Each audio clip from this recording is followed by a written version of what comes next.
Senhor esteja convosco. Proclamação do Evangelho de Jesus Cristo segundo Lucas.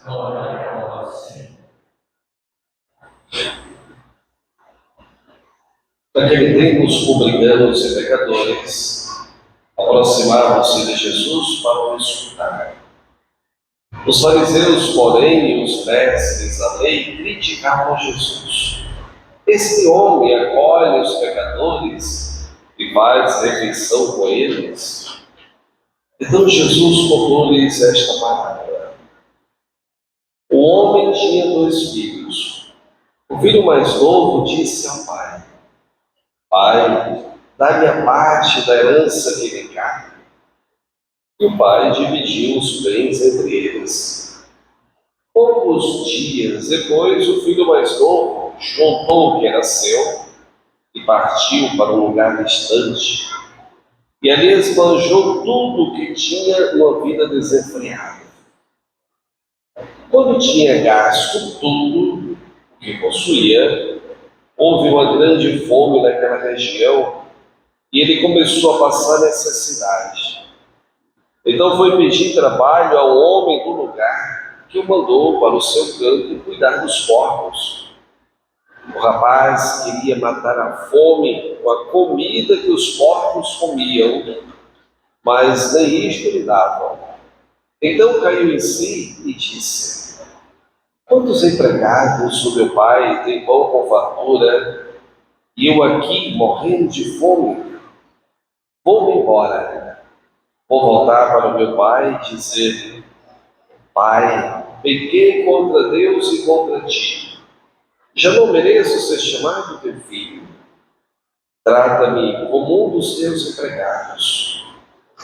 Então ele partiu e voltou para o seu pai. Quando ainda estava longe, seu pai o avistou e sentiu compaixão. Correu-lhe ao encontro, abraçou e cobriu de beijos. O filho então lhe disse: Pai, pequei contra Deus e contra ti. Já não mereço ser chamado teu filho. Mas o pai disse aos empregados: Trazei depressa a melhor túnica para vestir o meu filho, e colocai um anel no seu dedo e sandália nos pés. Trazei um novilho gordo e macaio. Vamos fazer um banquete, porque este meu filho estava morto e tornou a viver. Estava perdido e foi encontrado. E começaram a festa. O filho mais velho estava no campo. Ao voltar, já perto de casa, ouviu música e barulho de dança. Então chamou um dos criados e perguntou o que estava acontecendo. O criado respondeu: É teu pai, é teu irmão que voltou. Teu pai matou o novilho gordo, porque o recuperou com saúde. Mas ele ficou com raiva e não queria entrar. O pai, saindo, insistia com ele. Ele, porém, respondeu ao pai: Eu trabalho para ti há tantos anos. Jamais desobedeci a qualquer ordem tua. E tu nunca me destes um cabrito para eu festejar com os meus amigos.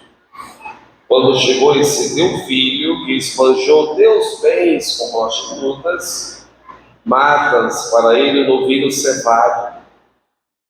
Então o pai lhe disse: Filho, tu estás sempre comigo, e tudo que é meu é teu. Mas era preciso festejar e alegrar-nos, porque esse teu irmão estava morto e tornou a viver. Estava perdido e foi encontrado. Palavra da salvação.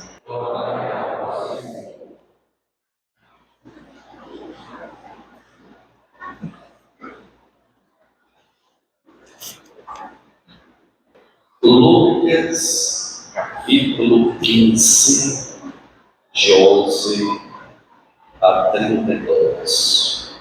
Vamos gravar esta passagem. É uma das mais belas que nós encontramos na Bíblia. Lucas capítulo 15, de 11 a 32. Quando eu celebrava com as crianças, eu me pedi algumas vezes, e a intenção, até fiz um pedido. Em casa, vamos pedir nosso pai, o tio, a avó, o amigo, para ler novamente essa leitura, essa parábola, que é uma das mais bonitas, mais belas que nós temos da palavra de Deus na Bíblia. Aí vamos devagar, nós podemos aqui elencar vários pontos quando rezamos, quando meditamos nesse Evangelho do Filho Pródigo. Primeiro, essa família. Imaginamos que uma família, o pai, a mãe e esses 2 filhos. É um pai que tem alguns bens, talvez uma fazenda, tem alguns criados, tem alguns animais. Só que aquele filho, um belo dia, não sei se tinha medo do pai, não importa aqui o que podemos pensar, mas que um belo dia ele chega e pede: pai, eu gostaria, talvez até soubesse que não era natural, porque geralmente quando se pede herança, é quando a pessoa já faleceu, mas não era o caso. Mas ele chega: pai, por favor, divida comigo essa parte que me cabe. E o pai, com muita tranquilidade: meu filho, você é livre, está aqui a parte que te cabe. E aquele jovem mais novo, ensinamento de entender bem essa parte mais novo, ele vai. Enquanto se tem dinheiro, é cercado de amigos, é cercado de pessoas, enquanto se tem dinheiro. Quando acaba o dinheiro, longe de casa, longe da família, os amigos desaparecem. Aqui é uma palavra, irmãos e irmãs, que é interessante a gente sempre rever, porque pode ser também a nossa história. Você vê que a cada ponto nós trazemos para o nosso coração, para a nossa vida. Enquanto se tem dinheiro, parece que os amigos, entre aspas, saem, não estão mais conosco. E nós vamos conhecer um verdadeiro amigo quando nós estamos na pior e ele ao contrário se aproxima. Aí conhecemos os verdadeiros amigos. Por sinal, o amigo é aquele que corrige, aquele que orienta, aquele que se alegra também conosco. Esse é o amigo. Aí vem outros pontos. Vem esse ponto em que ele para. Meu Deus, o que foi que eu fiz? Você vê o momento da reconciliação. O que foi que eu fiz? Saí, deixei um lar, deixei pai, deixei mãe, deixei amigos, e agora venho aqui, e aqui solto, abandonado, com fome, dizer que não podia nem comer a comida dos animais. Nem isso podia comer. Comida dos porcos, para ser o último dos últimos. Então ele para e faz a seguinte reflexão: vou voltar, voltarei, e vou dizer para meu pai: pai, perdoa-me, gostaria dessa reconciliação. Eu sei que eu pequei contra ti e contra Deus. Então ele decide, e ao se decidir, ele parte. Talvez todo quebrado, como diz aqui na palavra, ensanguentado, suado, rasgado, não tem roupa, não tem mais o anel, que é a dignidade, não tem a sandália dos pés, nada. Mas ele vai, se levanta, tem essa coragem para poder recomeçar depois de toda a quebradeira que houve ali na sua vida. Quem é que avista primeiro um ao outro, o pai ou o filho? Quem vem primeiro é o pai, não é o filho. O pai corre. Aqui tem alguns pontos que a gente pode rezar muito em cima desses pontos. O pai abraça. Quando se abraça e vem a cura, o abraço cura. É um abraço. O pai beija, o pai não tem nojo. O pai beija, o pai abraça. O pai restitui tudo que já não tinha: sandálias, roupa, o anel. Você nunca saiu de mim. Ao contrário, você que foi embora, mas eu nunca fui embora de você. Podemos ver em outros pontos, ele se ajoelhar ali diante do pai, pedir perdão, o pai o abraça, o pai o beija. Mas aí vem um outro ponto, o filho mais velho.